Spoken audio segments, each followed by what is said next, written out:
Fire Marshal Lori Christensen and Executive Deputy Chief Reed, who will be making remarks after me, as well as Mark Sloan, our Emergency Management Coordinator. We all know we've had a lot of emergencies later, We all know we've had a lot of emergencies lately. In July, we had, of course, the derecho and Hurricane Beryl, and some flooding in Kingwood. It's exhausting, but the silver lining is that all these emergencies have given us the opportunity to identify where we might have weaknesses and where we can improve. So one of the things we learned after the floods in April and Hurricane Beryl is that we needed to invest more in flood infrastructure maintenance, and now the voters have passed a funding for us to be able to invest properly in maintaining our flood control infrastructure. And I'm very grateful to the voters on that. It's going to help all of us, and it's going to make sure that the projects that we're building will perform throughout their life cycle as projects. In terms of what else we're doing, as historic as Proposition 8 is, because this has never been done before as far as investing properly in maintenance of projects as opposed to only building them, we're also going to be updating, or we did pass actually unanimously already at Commissioner's Court, an update to the Harris County Fire Code. And so we've been on the 2018 International Fire Safety Code. And so we've now updated Harris County's fire code to the 2021 fire code. Generally, we work to stay aligned as a region. And now we're working towards making sure that all our neighbors are on that 2021 code, because we want to make sure that developers and others have the ability to grow our county without having to meet all sets of different fire codes. The critical changes that are made in that fire code are going to help us improve our emergency preparedness and update our public safety. In the past, we've made tweaks to the current fire code. We've made amendments to 2018, but now we're fully adopting a new one. For example, school inspections. It is not a requirement by the state that our fire marshal inspect schools for fire safety. We do that as a matter of course. We partner with the schools to make sure that they're safe, but now we have codified that, and that will make sure that we can enforce that, and that it is really part of our duties. When the power went out during Hurricane Beryl, it exposed a critical gap in our community's emergency preparation for seniors. We saw some assisted living facilities having to rely on generators, and oftentimes even those generators were not enough. And so we are working to ensure that there is proper backup power, whether it is to maintain facilities warm or to maintain facilities cool when the weather is high, as it was during Hurricane Beryl. Some facilities had no generators at all. 38 people died in Harris County from Hurricane Beryl, and 3 out of every 4 were seniors. So this will allow us to require that nursing and assisted living facilities have a source of backup power that is proper, and that will ideally and in theory survive a power loss to provide the proper electricity needed for all the residents. Finally, there's the point of fires at scrapyards and disposal facilities. Earlier this year, in August, end of August, there was a scrapyard fire. Then September 5th, there was a scrapyard fire at a metal recycling facility. September 18th, a recycling facility fire. September 24th, a trash fire. You all remember as well as I do. It just seemed unbelievable that these fires kept happening. And perhaps it was a coincidence that these all happened relatively close to one another in terms of time, but it has been a challenge in our community, especially in the outlying areas of our county. And so we're taking a step today to help make sure that these facilities do not turn into dangerous fires, do not put our firefighters in danger unnecessarily. So one of the things that contributes to these fires is people not disposing of lithium batteries properly. Lithium batteries are used in personal electronic devices like this one, in most electric vehicles, vaping devices, even some toys. So we should treat batteries as hazardous materials, be it the lithium-ion batteries or just the standard batteries that you might use in any kind of toy or small appliance. These shouldn't be thrown away like regular trash. I admit I knew that, but I didn't know where to take the batteries, where to take the phones we no longer need, and similar appliances. And so we're now implementing specific guidelines for battery storage. We have some visuals behind us that show what lithium batteries look like when they catch fire, and it's a big problem. So we are launching a charge campaign, which is focused on educating the public about how we can all dispose of batteries properly. I want to encourage folks, especially with the holiday season coming up, we're giving gifts with lithium batteries. Oftentimes, we buy them online, perhaps from discount retailers. Those are even less likely to be safe. So we want to make sure that we're disposing of those in the best way possible. And here's an easy way to figure out where to take your batteries. You simply go to earth911.com. Earth911.com, we tested it. We found several facilities right near where we lived, so it really is something that's very accessible, and we just need to educate ourselves, our families, in how to dispose of these, not just because it's the proper thing to do for the environment, but also because of fire safety. We're working with several of our partners, including the Houston Zoo, to set up even more battery disposals sites throughout Harris County using funding we recently received from a Department of Energy grant. So that'll make it even more convenient and allow there to be even more locations close to residents. All of the emergencies the past few months have been hard for our community, but they've also shown how resilient and how willing we are to step up and to help our neighbors. So I want to just acknowledge the community for getting through all of this, and just encourage folks to help us. You've already done your part by approving that Proposition A. This is something that we're asking you to be more conscious of. You'll see it's very convenient, and then of course we're updating the fire code as well to keep you safe. I do want to acknowledge, of course, the fallen firefighter Garcia. He worked with the Houston Fire Department for 10 years, and it shows you, again, the importance of us not putting our firefighters at risk unnecessarily.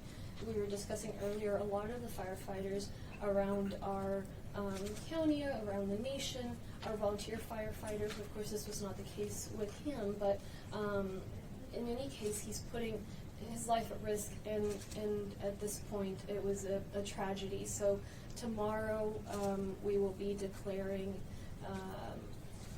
the day in his honor, and we are sending all the support to his family. Your fire marshal's office is in touch to help support with the services, etc. Let me repeat briefly in Spanish, and then I'll pass it on to Chief Reed. Ha habido muchas emergencias últimamente.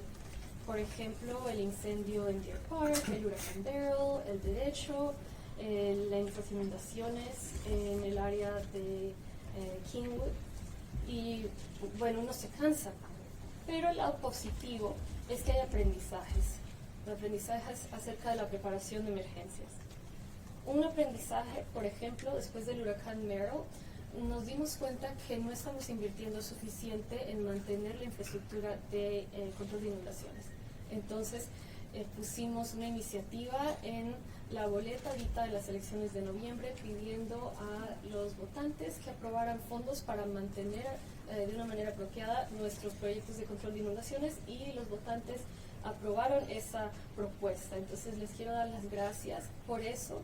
Históricamente el condado simplemente ha construido más infraestructura, mas no ha invertido en mantener esa infraestructura.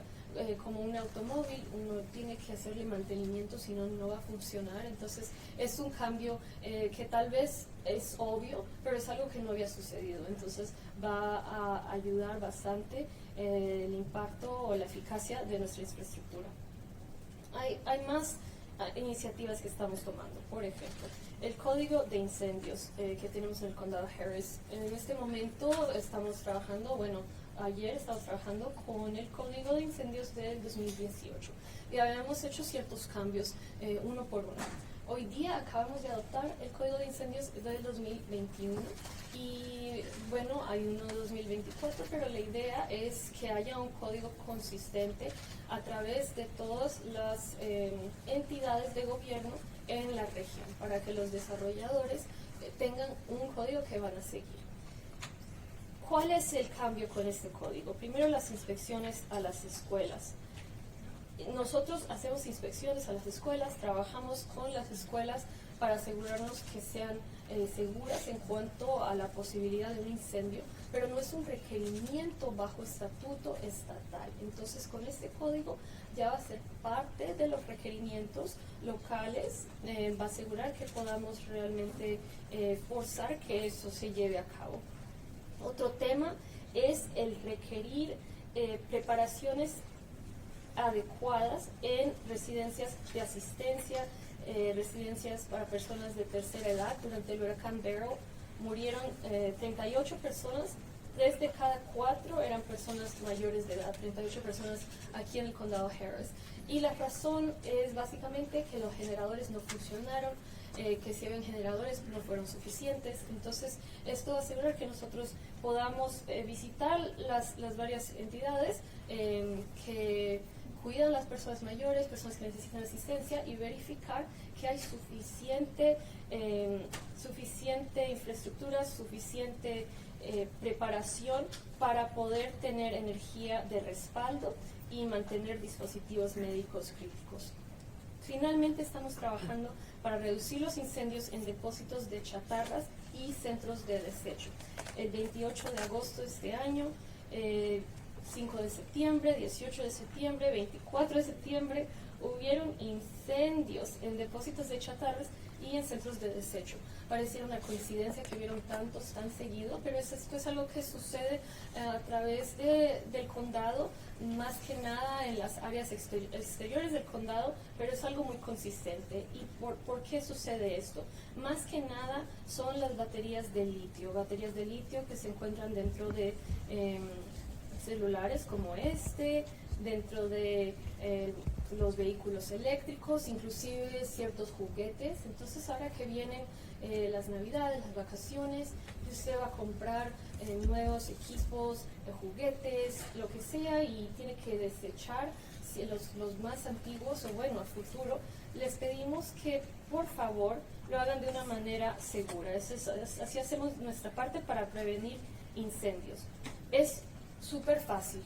Les confieso que yo no sabía cómo desechar, por ejemplo, un celular ya usado. Y la solución es ir a la página web earth911.com y hacerle clic a Where to Recycle. Y en esa página web se dará cuenta que cerca donde usted vive hay varios sitios donde puede llevar este dispositivo que ya no va a utilizar y simplemente entregarlo, lo reciclarán de una manera segura, y así no va a causar esos incendios que finalmente ponen a nuestros bomberos en riesgo sin necesidad. Y en eso quiero, primero agradecer a la comunidad por votar por esta proposición A en cuanto a mantenimiento de la infraestructura de control de inundaciones. Segundo, pedirles que nos ayuden con el desecho de estos materiales con baterías de litio. Y finalmente, enviarle mucho cariño y agradecimiento a la familia del bombero García, quien trabajó para el Departamento de Bomberos de Houston y falleció la semana pasada. El día de mañana lo nombraremos ese día en el condado Harris como el Día de Bombero, y nuestra oficina de bomberos aquí en Harris County está colaborando para apoyar también a la familia y a las preparaciones funerarias. Okay, with that, I will pass it on to Chief Reed. Afternoon, Rodney Reed, Executive Assistant Chief with the Harris County Fire Marshal's Office. This campaign that we started was, again, as the judge identified, as we were starting to see more and more of these fires in the county. One of the commonalities that we looked at was a need to create an education campaign to educate the public on how to safely use, how to dispose of, and God forbid, in the event there is an incident, what are the appropriate steps that should be taken for a battery fire emergency? As you can see from the table here, there are countless different devices that utilize lithium-ion batteries, and every one of them on the table are developed by reputable manufacturers. However, we do understand that as people purchase through websites and other locations, they may get non-compliant, non-CE, non-UL approved batteries, and those start to create a risk. And so Fire Marshal Christensen charged us with creating an education campaign. Thankfully, the U.S. Fire Administration, in partnership with UL, created the Take Charge campaign. And that's what today Harris County is working to amplify the message, which is specifically looking at the 6 steps identified in the charge campaign, which looks at choosing certified products and education on that, not just blindly ordering from websites, handling lithium-ion battery-powered devices with care, always staying alert to warning signs around the devices, recycling devices properly, getting out quickly if there is a fire, and then educating others on battery safety. And so through our Harris County Office of Homeland Security and Emergency Management, the County Judge's Office, through the Fire Marshal's website, we have links to this national program as we try to create an education campaign, as the judge said, leading up to Christmas, so that, again, we make sure that everybody's staying safe. And so, again, as the judge mentioned, Earth 911 is an amazing location to figure out how to recycle all batteries. Harris County Household Hazardous Waste over in 290 Beltway 8 area, they do allow for appointments to return equipment. And then now we're starting to see fire departments. Our Spring Fire Department is now at all of their stations allowing for batteries to be recycled at their fire stations. So this is a great unifying effort led by the leadership of Judge Hidalgo and Fire Marshal Christensen to really help create an education campaign for the public, because at the end of the day, we just want people to be safe. Judge? Thank you. We'll take any questions. Is there any fee that's involved in folks that have to take batteries to these locations? No, there shouldn't be. Folks can show up. As far as the website, I want to make sure folks know to click on where to recycle. I failed to mention that in my English language remarks. But you're doing us with emergency management and your own community a favor by recycling these devices and these batteries. So, of course, we don't want to charge people for that. When you're purchasing online, you said you use reputable. Is there something like a description that talks about certain lithium batteries are better than others?